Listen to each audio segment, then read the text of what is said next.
I want to thank everybody for joining us today. We're going to get started. And so today we're talking a little bit about how to support your new college student. And so this presentation is really specifically geared towards parents, family members, and other folks who might be helping their student as they're transitioning to university.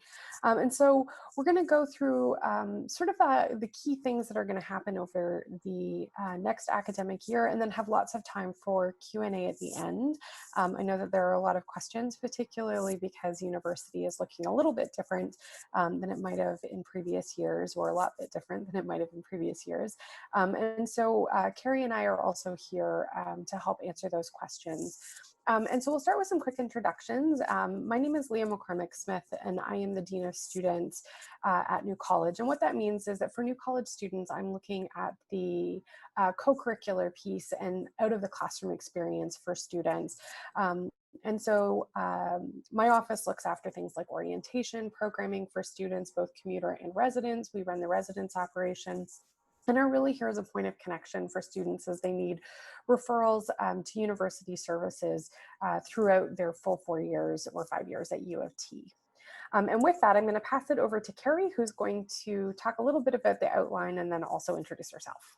Great. Thanks so much, Leah, and welcome to everyone. We're so glad that you're joining us today. As Leah mentioned, my name is Carrie Huffman. I'm the Assistant Principal and Registrar at New College. The Registrar's Office may not be a term that you're familiar with, but you can think of it kind of like the guidance office at a high school. So our role at the College Registrar's Office, we have a range of services that we provide to students. And we have a frontline staff who work with students in terms of sort of general information about deadlines and dates. And then we have a group of academic advisors who work one-on-one with students. And that is often around things like course selection, course enrollment, talking about program choices, planning for long-term career positioning, and also around sort of exceptions or special consideration around degree requirements and course requirements. So our office is we say it's sort of the best first stop for students with questions. And much like Leah's office, we also do a lot of referrals and connect students primarily with academic resources on campus. And we'll be talking about that a little bit later. So I think with that, we'll sort of dive right into our slides. So in terms of what we're going to be reviewing today, we're going to talk a little bit about it's a big change to move to university, and what are the kinds of things that students are worrying about or thinking about as they're starting into a new institution and a new educational path. So we'll talk about those academic transitions, as well as what the social transitions are and the personal transitions.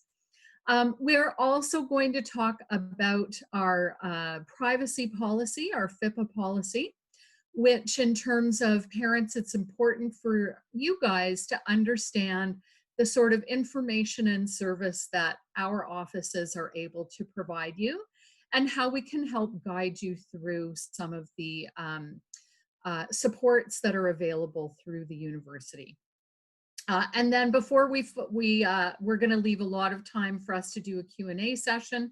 Before we get to that, we're going to do a little bit of an overview of some of the broad resources that are available on campus, because there's lots and lots of availability of services and supports on campus.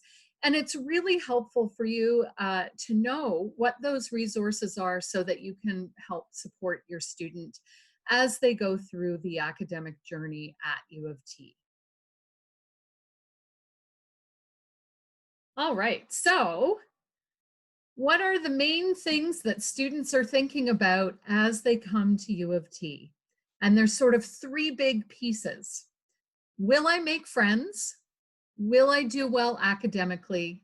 And will I be successful after I graduate? So those are the three big questions that students have as they're starting in their first year at U of T, and just generally at university. So one thing to think about around will I make friends, of course, is that right now, your students have a really solid circle of friends. They probably have been at the same high school. They may be at the same high school for the last 4 years. They have friendships that they have formed. They're likely people who are in their neighborhood.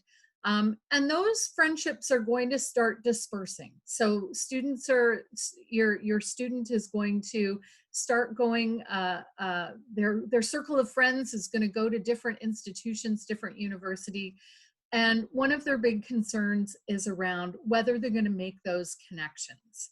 And one of the things that we really recommend, and I know Leah's going to talk a lot about the social piece in a few minutes, but one of the things that from an academic perspective that we really recommend is that first year students take advantage of something that we call the first year experience courses. And these are a range of classes that are small seminar style courses. They're capped at about 20-25 students, and it gives students an opportunity to be in a classroom where they can really get to know some of the people in the class, because this year is a little bit different. As you know, some of their classes may be online. Even when we're on campus, a lot of those first year courses are lecture halls where we've got 200 students, and that can feel a little bit intimidating when you're a new student and you're trying to make some friends. So that's a really good piece, is to think a little bit about those seminar courses so that there's an opportunity to make some connections with students. The other piece is, will I do well academically? And the thing is that all the students coming into U of T have always done well, and often for these students with relative ease. So if you think about it, for just to be admitted into the University of Toronto, students pretty much need about an 85% average. So they've really been at the top of their class in terms of what they're used to in terms of the academic piece. And of course, students know U of T is very competitive, and what they're concerned about is, are they going to succeed and continue on doing well academically? And I'm going to talk a little bit more about that academic piece in a couple of minutes. Then, of course, the other piece is, will I be successful after I graduate? And of course, that's always probably one of the big concerns or big things that students are thinking about is, what am I going to do career-wise when I'm finished my degree? And that's probably something you parents and student supports are thinking about as well.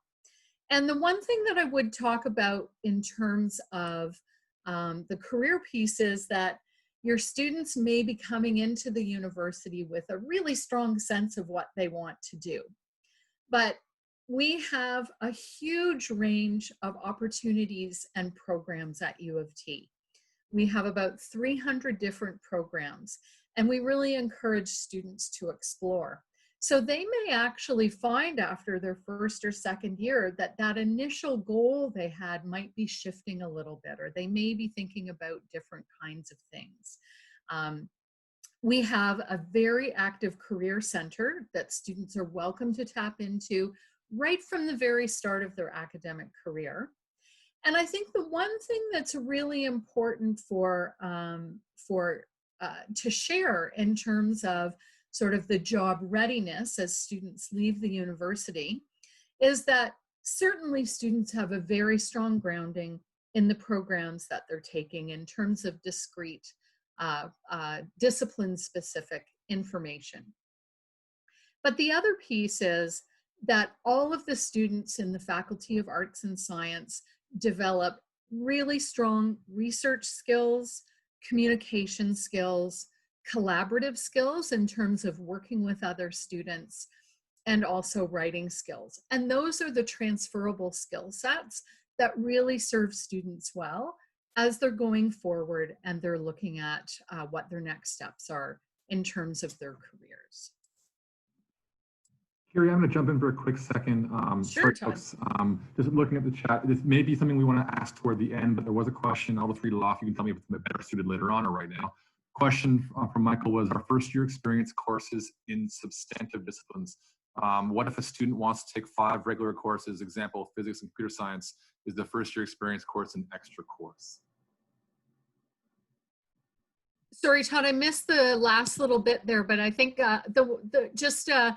and maybe we can get into a little bit more detail during the Q&A, but generally those first year experience are across all disciplines broadly. So students can take things that range from humanities into life sciences into math. So they are across the broad spectrum and across all breadth requirements. And I think the question is actually just talking about like the number of courses. So if they want to take We 5, really recommend for first year that students at the very most do 5 credits. right, okay. That is considered 100% course load. And in terms of the transition into first year, we really find that doing more than that, academically students really suffer. Okay, thanks, And Carrie. maybe we can move, Todd, into Yes. the slide around the academic piece, because then I can talk a little bit Perfect. further around that. And so, you know, the transition into the academic learning style at university, and particularly with the University of Toronto, is very different from what the experience in high school is. So in high school, they have, you know, we've got great teachers in our high schools. Their role is to teach their class, the class, and to ensure that the class is learning the content in that course. University is a little bit different because we have faculty members who, you know, one of the reasons that students are coming to U of T is that it is a top research university.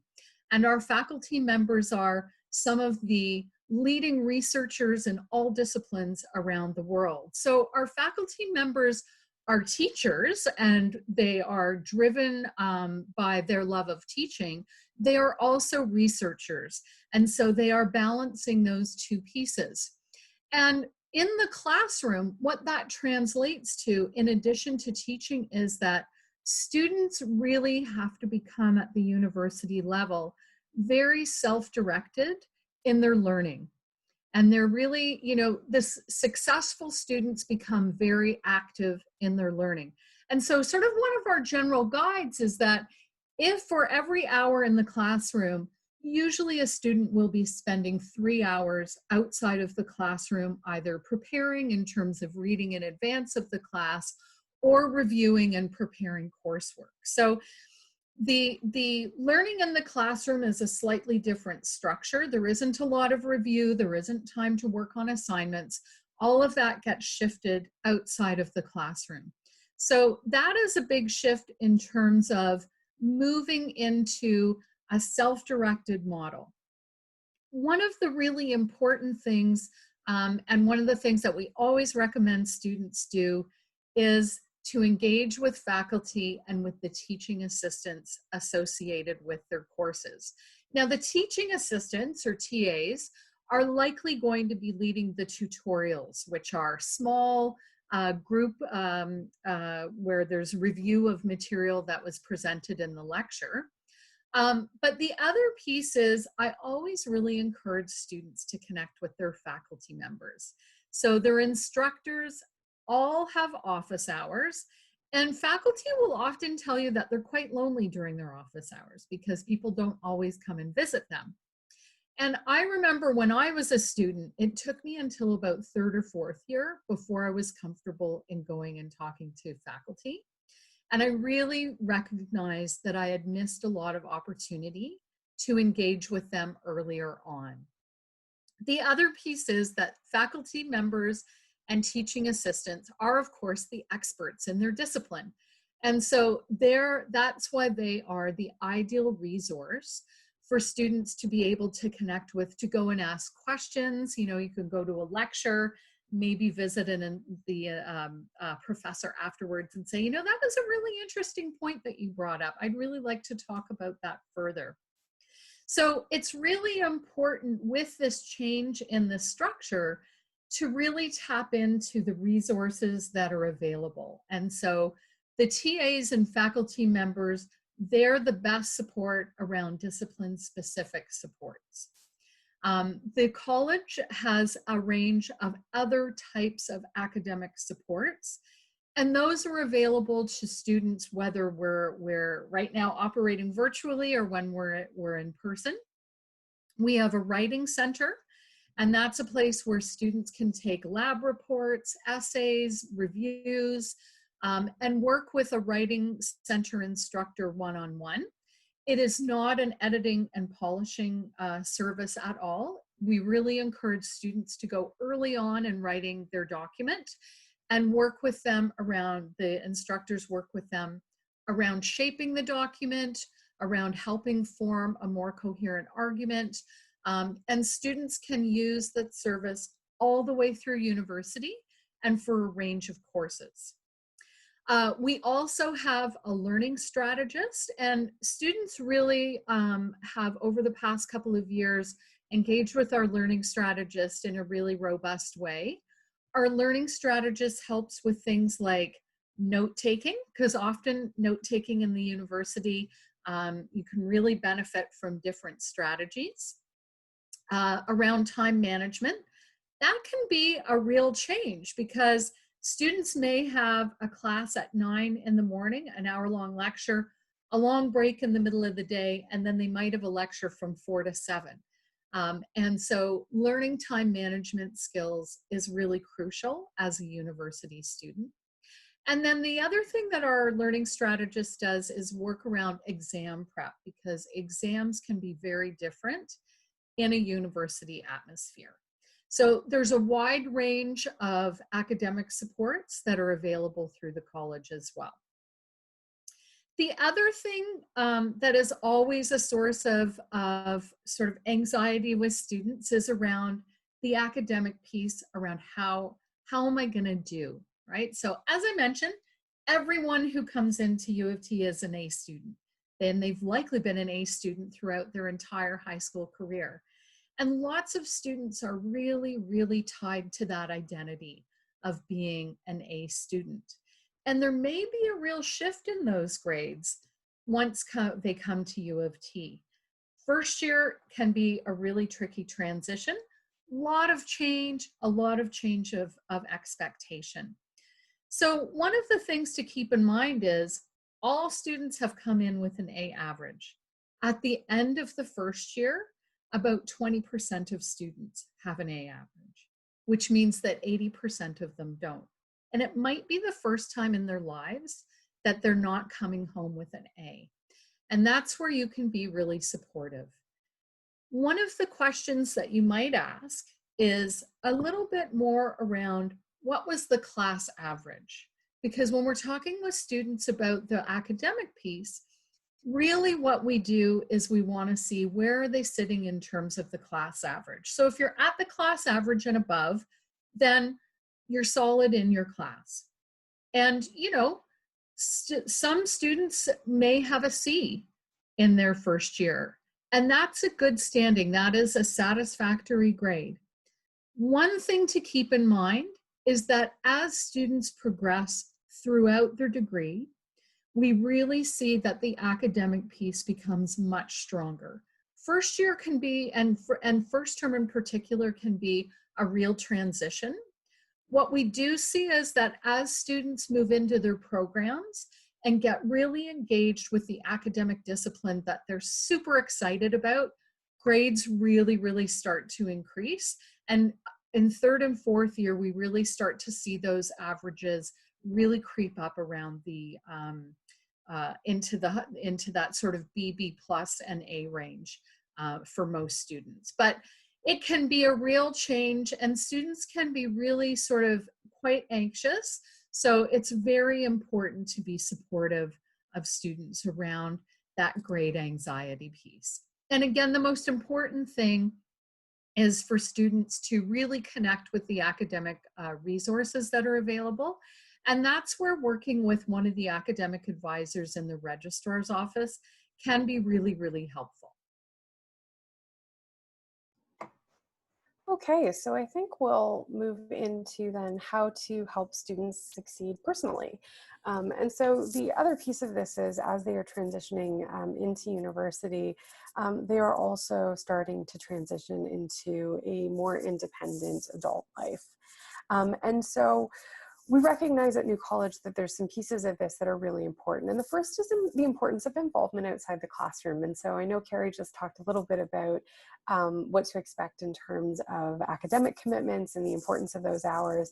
And we absolutely believe that. And we center a lot of this work around the idea of the importance of being a student first. But part of being a student is also being involved in other areas as well. And so it's really thinking about how you connect that academic piece to building out resume experience, which can come in a variety of ways, and also building relationships and networking. And those relationships and networking become really key in terms of finding friends or feeling like you're connected to other folks in your discipline, but also to support when things are getting tough, that there is, connection with other people who are experiencing that same thing. When we think about things like building out resume experience, I think it's really important for students to think quite broadly. Um, I know that I've worked with students who are presidents of student councils and things like that. And when I say to them, why didn't you include that on your resume? They were like, well, I don't think it's real experience. But when you think about the nuts and bolts of what some of those jobs do, leading a council, defining the goals for the year, managing large budgets, planning events, that's real resume experience that can be helpful as they move into grad school or into looking for work. And so we hope that students will be able to do both of those things and that there's importance to having that balance, while also making sure that they're staying connected to their peers. The other thing is encouraging balance during peak academic periods. There are various times of the year where the hours get quite long, and I'm thinking particularly around midterms and exams. But it's really important that students don't just spend all of their time in the library, and that we recognize that at a certain point, brains are full and they need a break and they need some time away. And so that it's still important to do things like go to the gym, see your friends, go for a walk, the things that make them full people, sort of outside of that class experience, are really important when things are really at their sort of peak level of work. And so that's one of the other things that you can do to help students in terms of balancing those really challenging periods and actually to succeed better academically, is to ask them, have you had a healthy meal recently? Did you take a half hour to just like watch your favorite TV show and decompress? Because that's important both to the academic health of students, but also the emotional health. And so we want to make sure that students are really thinking about all of those pieces. Nothing makes me sadder than when I hear students say, like, I've spent like the last 18 hours in the library. And it's like, that's not necessarily going to make the work easier or better if you're not getting up every once in a while to go for a walk or take care of other things. The other thing that becomes really key is encouraging autonomy for your students. When they walk into the U of T, they are going to be considered an adult. And it doesn't matter if they're 17 or they're 25, we see them as they have an independent relationship with us. And so what that does mean is that at moments they might need help doing some self-advocacy, that they may have a need that they need someone to help fill, but you're not necessarily going to be able to call us to ask for that. They're going to have to do some of that advocacy themselves. And we're a good place for them to practice doing that. That is a life skill that is going to, serve them well through the rest of their life, but it also requires a bit of practice. And so we're the kind of place where we know that students are testing these skills out for the first time. Maybe they're really thinking about where they find their voice in that. And so what we hope you will do is help them think through how they're going to ask the question, maybe who they're going to go and approach, but allow them to do that themselves and to know that on the other end, what we are going to do is really work with them. Even if it's a no, we always want to provide a kind no and explain the reasons why, and help them, if it's a no, to navigate potentially to other supports that might be available. And so that's a really important piece of this transition. And it connects to what we're going to talk about next, which is FIPA and understanding privacy on campus. And so Carrie's going to start us with that. Yeah, thanks. So just sort of, we wanted to provide some information about the FIPA policy, which is actually provincial legislation, and it's the Freedom of Information and Protection of Privacy Act. And so what this means and what it means in terms of student information and student records is that once a student is admitted to the university considers them to be adults, and our communication is with the student. We are not permitted under this legislation to provide personal information to a third party without written consent from the student. So what this means essentially is that we cannot provide information about grades, information about financial accounts, information about whether a student has been in and out of the residence or whether we've seen them, to anyone who calls, whether it's parents or siblings or friends. And so we can't provide any information specifically around that. We can't even tell parents if a student is registered. But I think one of the important things for Leah and I to talk about is what can we provide and what kind of support and information can we provide to you as parents and supports to your student. So the one thing that, and Leah's going to talk a little bit about how FIPA relates to the residence and the student life piece, but in conversations that I have with parents, sometimes I might get a phone call from a parent who has some concerns about the academic piece for a student, or maybe perhaps for some issues around well-being. And in my role, what I can do is I can provide information about the kinds of resources that are most appropriate to the situation. So sometimes I might have a conversation with a parent and we might have a discussion about something that they've noticed or that they have concerns about. And what I would do is make some recommendations around, these are the resources. For instance, I think the student should connect with health services, or maybe there's a situation where I might recommend registering with accessibility services. And often one of the things that I will advise a parent or someone supporting a student is that they can always refer the student to come and meet with an academic advisor or with myself, and we can have that conversation directly. So that's the kind of information that we can provide, is sort of how best to navigate the resources on campus. Students sometimes like to have their parents come to meetings. That is totally fine. If a student decides they want to have a parent at one of the meetings that they have with an academic advisor, and certainly we see a lot this summer when students are coming in as first-year students, they really like to bring a parent to a discussion around, this is my course selection, this is what I was thinking about, these are the programs, am I on the right track? That's often where we see parents attend a lot of meetings just to sort of get a feel for it. Sometimes they have their parents take notes, that type of thing. But Leah and I, our offices are available as a resource, but it's really important to understand up front that we're not able to provide specific and personal information. When it comes to things like residence, and I know that this is particularly a piece every year, students come in orientation week, get really busy, and forget to call mom and dad and have just not reached out to say what they're doing, maybe skipped some text messages, things like that. And so sometimes we'll have a parent call and say, like, I'm just really worried I haven't heard from them. So under FIPA, we actually can't provide any updates or information, but what we can do, and so this is where if somebody calls, what we can do is walk through the process that we would typically take. And so that process in a case like that would be that we would take information down from the person who's calling. We would then, if the student is in residence with us, attempt to connect with that student. That could mean one of our professional staff. We have 2 professional staff who live in the building full time. Them going to seek out the student, or connecting with their DON, which is a student leader in residence, who is a hired trained student leader to support students there, and ask them to reach out to the student. Once we've made contact, what we do is, tell them, so-and-so called, they're concerned, could you give them a call and just let them know that things are okay. And so to know that like there's processes in place, we don't just take the information and not use it, or we, will take information and look into it. But what we can't do afterwards is call to say, yes, we did get in touch with them and everything is fine. What we have to do is ask the student to do that for themselves.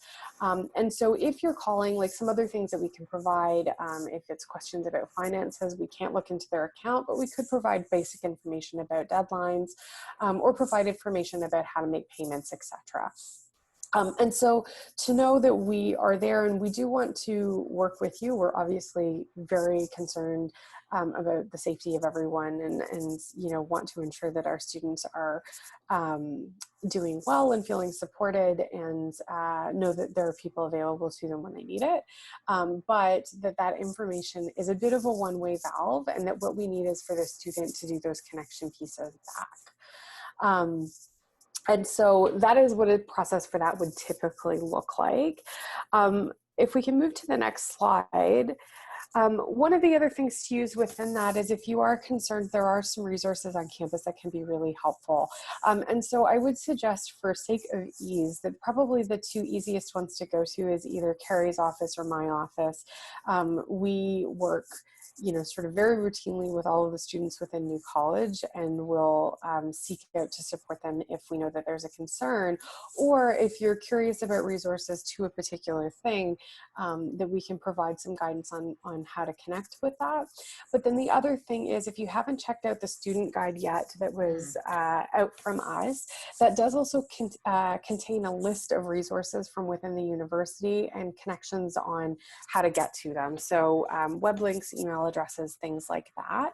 And so through that, you can actually connect them with things like accessibility services, our health and wellness service, which can serve as a general practitioner doctor when a student is on campus, but also provides things like mental health support.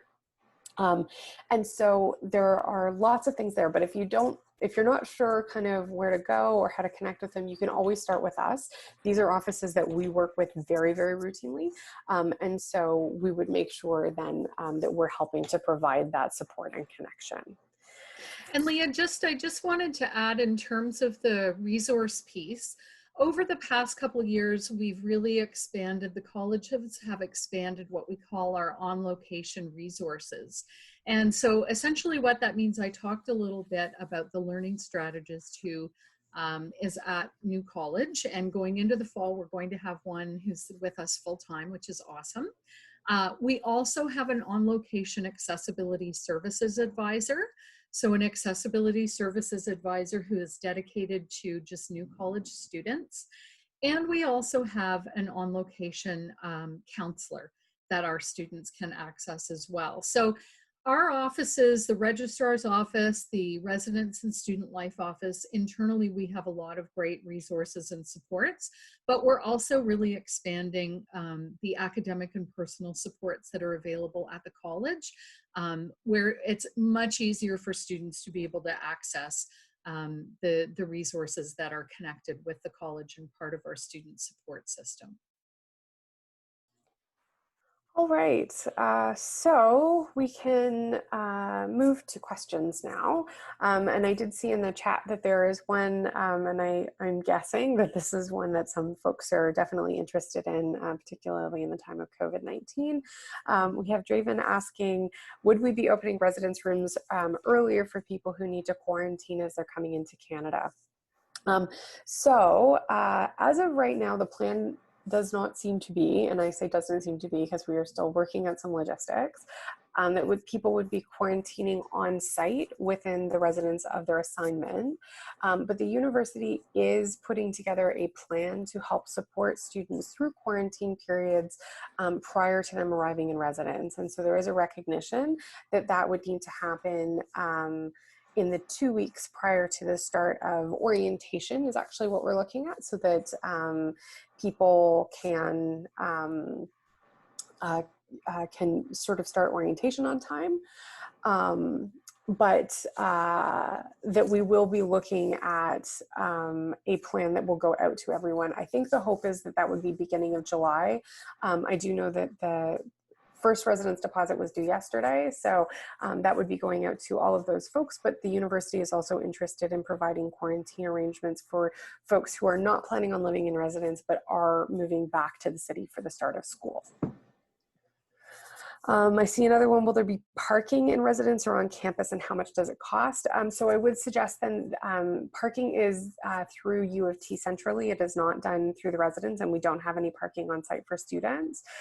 There is a cost for that dependent on whether or not you're looking at day parking or passes. And so if you go to the U of T parking page, and maybe I can just ask Todd to do a quick search on that to put the link in the Yep, chat. I'm on it. Thank you. That those arrangements can be made through there. And I see from Michael, please comment on what you would expect will happen with residence and meal plan in the current climate of COVID restrictions. So we are committed to having students here in residence with us on campus as much as is practicable and safe. In terms of residence and meal plans, the university is currently committed to all rooms being single room offerings. And so that will be single spaces for everyone. Right now, we are still looking at what those numbers would be in terms of social distancing guidelines, and that will be reflective of where we are in August. And so that is still a bit of a TBD. We are also modifying our meal plan. Prior to this year, our meal plan was an all-you-care-to-eat plan that was a buffet service. And that is going to be modified to be a la carte service. So people coming in and purchasing what they want, not requiring that they eat in the dining hall. There obviously may be other restrictions or sort of modifications that are put in place in terms of guest policies and for things like the meal plans last year. As we were exiting the year, we were still doing timed entries into the dining hall based on community to just make sure that social distancing was practical for those who were in there, and so that people had some continuity to that. But we are following all of the Ontario Public Health and Toronto Public Health guidelines. One of the other things that might make people feel a little better is we actually do still have students in residence right now. And so this is not necessarily just plans we are making for the fall. These are, we have been working within these restrictions since March to support students who were unable to go home when the state of emergency started. And so we are just continuing to work with the plans that we have right now and continuing to modify those as we move forward. If you pay for residence and the government doesn't allow you to move in, will you get a refund? Yes. So anybody who is unable to attend residents, we are committed to being as flexible with that refund policy as possible. It would be important to go and take a look at some of the information around those two deposits, and we will also be offering a fall housing strategy.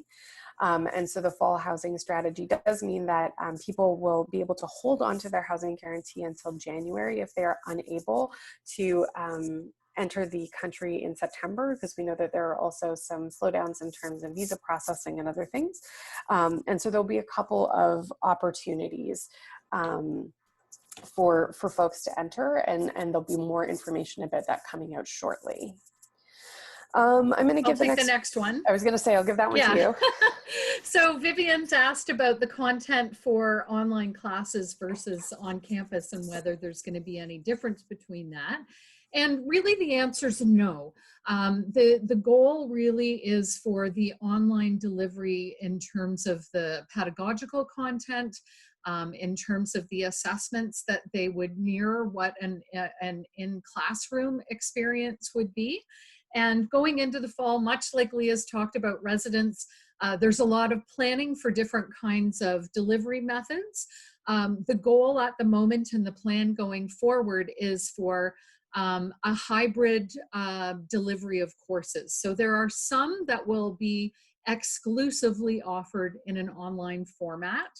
And then there's going to be a range of courses where there will be some in classroom spaces, and then the other spaces are reserved for students to access it in an online fashion. And so the content for those is going to be the same. The assessments will be the same. And really, we're trying to mirror as much as possible what the in-course experience would be. We're still running things like tutorials, so those smaller sessions where students get together and have an opportunity to have discussions. They're sort of happening like this. They're like video chats, either Zoom or over what we call Quarkus, which is our course delivery interface. So, and in terms of sort of for first year students, you know, the expectation is that the content is going to be the same as it has been in previous years, so that when, you know, hopefully next fall or even sooner than that, when we're back to sort of normal, you have the background to be able to move into second year courses where your first year courses may be serving as prerequisites. Okay, so I see the next one would be about joining in from Dubai. What is the ideal time? So I think right now, I mean, the government is saying a 2-week quarantine. So I think students would want to anticipate, if possible, if they have their visa and are able to enter for the full 14 days before the initial residents move in, if that is the preference for when, like if they're coming to residence. And so residents move in this year is, sorry, I'm just going to look at my calendar. So is the 5th and 6th of September. We're going to be doing some staggered entries likely over the 2 days. But again, the university will be providing quarantine information to everybody who has a residence housing guarantee and has paid their initial deposit. And so that information will be coming hopefully within the next couple of weeks, that would also provide information about the windows. From Draven, are we allowing visitors? So currently we do have a no guest policy in residence, and that is to maintain social distancing guidelines and recognizing that what we're looking at is small social bubbles. I don't know what that is going to look like in August, quite honestly. In this moment, we can't predict, and so I think we are continuing to plan for a number of possibilities. That does mean that things like move-in might look differently, where we're restricting that to, you know, one additional person with people doing move-ins or things like that. But we're going to give you as much communication up front as possible. The other thing is, if we do start the year with a no guest policy, I don't anticipate that would continue forever. And so to know that there may be some modifications to some of the things within the occupancy agreement at the beginning of the year, but the hope is to continue to lift those restrictions as Ontario Public Health and Toronto Public Health guidelines change. This one, I think the one from Jessica, I can address that. So it's a question about international students with Canadian citizenship. And yes, so if a student is coming from outside of Canada or has applied under the as an international student, but has Canadian citizenship, yes, that student would be qualify for domestic fees and would be exempt from international fees. And typically what we need in terms of documentation is we need an up-to-date passport, as well as either the record of citizenship or a birth certificate that shows Canadian citizenship. That documentation comes to the registrar's office. Typically, we take that in person and we take copies of it, we review it and keep it in the student file. I would recommend that you contact that General New College Registrar's Office email that we had. And maybe, Todd, we could go back to that slide just so that people could note that. And I would suggest that the student contact our office in sort of mid-July. The other part of the question was around when students are notified of school fees. Those get posted to the student account usually around mid-July. Students have up until November 1st to provide us with documentation that would exempt them from international fees. Obviously, you probably want to get it sorted out a little earlier than that. I would recommend emailing the registrar's office and asking how we're taking that documentation. Certainly we'll need a scan.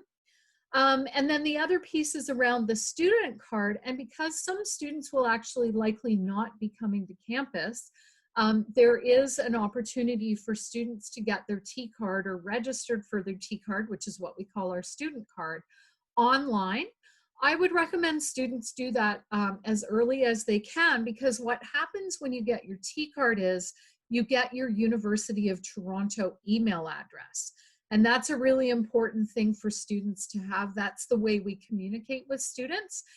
In the student's guide and in the parent's guide, there's information about how to get a T card remotely. And so the university has a new process this year for students to be able to access their T card. They'll upload a photo into a secure system and it will generate the T card. Then when we're back on campus, or when your students on campus, if they're going to be here in the fall, they can pick up the physical card from the T card office. Okay, so I see next question, are clubs at university for drama organized on a college basis or a whole campus basis, and can students from another college join a new college club and vice versa? So in terms of clubs, generally, yes. Some of them are university, some of them are college specific. That can be dependent on sort of how they were created or things like that. But they tend to be welcoming to anybody who would like to get involved. The one exception to that would be the student councils, and the student council constituencies are based on who is affiliated with them, essentially who is a fee-paying member. And so if you're talking about New College Student Council, which is not a club based on sort of an activity, but is the advocacy body for students within the college, the only students who can participate in the sort of voting pieces or advocacy pieces are new college students. However, they run a number of events that are open to new college students and their friends. And so folks from other colleges and faculties would obviously be welcome there. One of the things for any of the family members of students who were in the previous session, they had an opportunity to meet with some of our student leaders, which included some of our clubs people. We do have a student center. We're one of the few colleges that have a student center within our buildings. And so we have 17 clubs that also work out of our student center. And that includes a wide variety of opportunities. Not all of them are specifically New College. A lot of them are university-wide clubs. And so students are absolutely able to join with all of those. I am going to pass the next question, which is the first day of orientation week for international students, to Todd, because he is the Assistant Dean for Student Life and Leadership and the expert on all things orientation-based, among other things. Thanks, Leah. Sorry, folks, for kind of hiding in the background here. I'm kind of doing a little of the moderating and moving around. So thanks for kind of joining here. Thanks, Leah. Quickly on the first note about the clubs, I want to just note that too, Michael. So at U of T, we have approximately 850 to 900 clubs, 3 campuses wide. So there's a big range of them. And when I'm done answering this question, I'll put down the link that gives you the whole database to all clubs at U of T. But to answer the question, what is the first day of orientation week for international students? So 2-part answer here. One is that we have 2 orientation programs. One is called New Roots. You may have seen this, your students may have seen this in emails that have come up in the last week or two. And New Roots is for all students. But before New Roots, we have a program called New Journeys. And so that's for our international students. That's recognizing that the journey they take here is a new one for them. And so that program typically runs the 2 days before New Roots begins. The challenges that Leah is getting at here is we're trying to navigate when those start times are. One of the biggest things we're approaching in the next few weeks is deciding if we're doing a hybrid model or a completely online model for our programs. And as we make a decision on that, that'll help us give us a firm date. Typically, in years past, the international orientation takes place about 2 days before move-in day. So Leah mentioned this year's move-in day is the 5th and 6th of September. So that would mean a couple days before that. More realistically this year, though, we're doing an international orientation that will be both online and potentially in person in the mid to late part of August. But those dates are still in flux as we wait upon the university to make a decision for other elements and other delivery methods as well. Hopefully that answers your question. And I can answer the question about fees. So fees, as mentioned, will be posted in mid-July, and that's tuition fees, and then residence fees are also posted around the same time. And fee payments are due by August 26th. And the fee payments will occur depending on where the family and student are located. So within Canada, fees are paid through a bank. Most students do this in an online format. And if students are international, there is an option to do, the most popular option is to use something called Swift Pay, which is basically a bank transfer that happens through this particular agency. And what I'll do, I'm gonna find the link for that and I'll post it in the chat, just so that there's information available there about fee payment. It is also included in our student guide, so you can certainly refer to the student guide for information about the fee payment piece. And I don't know whether we have other questions. We've got about another 5 minutes or so. So maybe as people are drafting those, I'll just quickly come back for one moment. So just for folks to know, I've been recording the session. So if someone joined late or had to leave early, we're going to post that and we'll share that outwardly on our social media platforms and by email to the students. So, and that'll be over the next week or so. So in case you want to hear something that Carrie or Leah said again, we'll give you an opportunity to review that. Same goes for the other summer welcome sessions that your student will be taking part in. We're recording all the live sessions for that so students can re-engage and reflect on that material later on. Wanted to make a note of that. Actually, one last thing here, Leah and Carrie, I'm also going to do a shameless plug for our social media accounts. I think students, it's really important that our students are following these, but oftentimes parents like to kind of know what's kind of going on campus and what's going on with their students and that sort of thing. And so I'll share our Instagram accounts and our Facebook accounts. You're welcome to follow them if you wish. It's not like it's only a student thing, it's a public facing account. So I'll post those. We have 2 main accounts that we operate under. And just on top of all of that, I do want to say, I know that as we sort of continue going through the remainder of the summer, there are going to continue to be more questions, particularly because this is a very different experience for all of us. I am not usually doing this session from my den. Yeah, Leah and I are usually in a big hall with everyone with us. And so to know, you know, there are no wrong questions in a moment like this. Please feel free to continue reaching out to us to ask.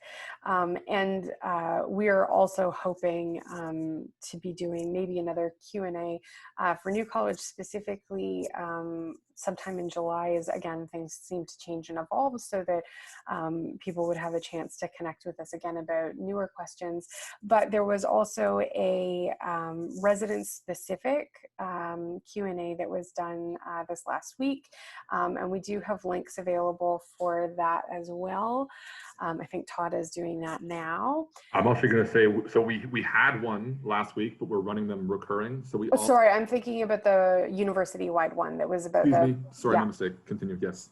And so there are some student ones for residents, but we are also looking at, prior to the second deposit payment for residents, which is July 31st, to do a second Q&A so that we can answer some more questions. And that would probably include more information about quarantine expectations and things like that, as those details are being worked on right now.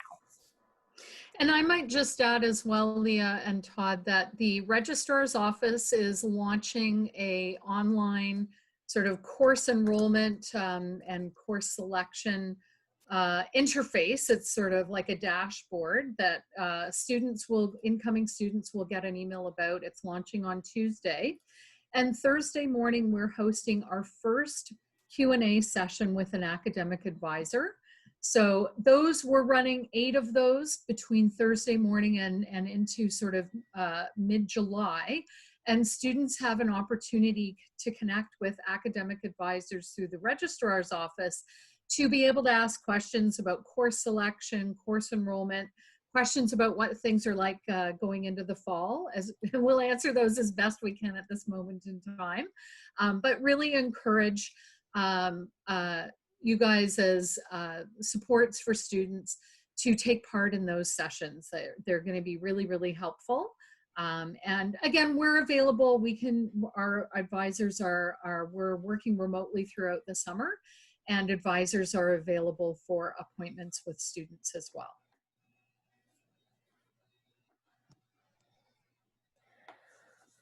All right, I think with that, we can probably close it out. Thank you so much for joining us today, and I hope that we will have a chance to meet all of you in person sometime soon. Thanks, everyone. Take care, everyone.